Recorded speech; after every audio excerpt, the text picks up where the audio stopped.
Presiden Joko Widodo Projo mengaku masih enggan mendukung Ganjar Pranowo maju sebagai calon presiden 2024.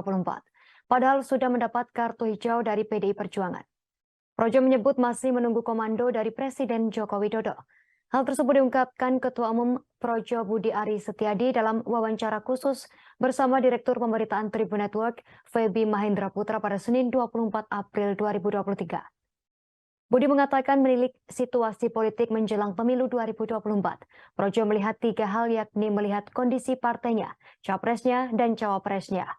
Tiga hal tersebut nantinya menentukan kemana arah dukungan organisasi tersebut.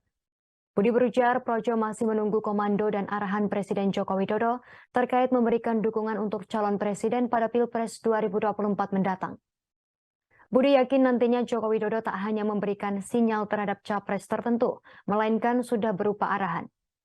Sementara terkait hadirnya Joko Widodo dalam pengumuman capres PDI Perjuangan di Istana Batu Tulis, menurut Budi hal tersebut merupakan penghormatan Jokowi saja terhadap partai tempatnya berlabuh.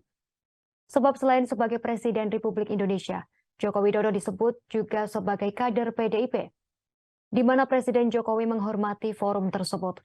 Sehingga menurut Budi, di satu sisi Jokowi menghormati apa yang menjadi sikap parpol PDIP.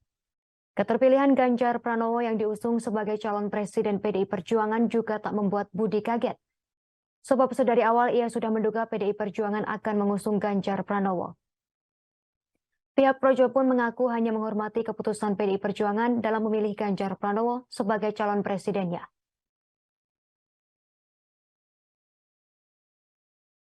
Saya tuh Lebaran kemarin saya berkomunikasi via WhatsApp dengan Pak Ganjar. Karena saya ini bukan apa-apa ya, saya ini punya hubungan dan komunikasi yang baik dengan hampir semua ketua umum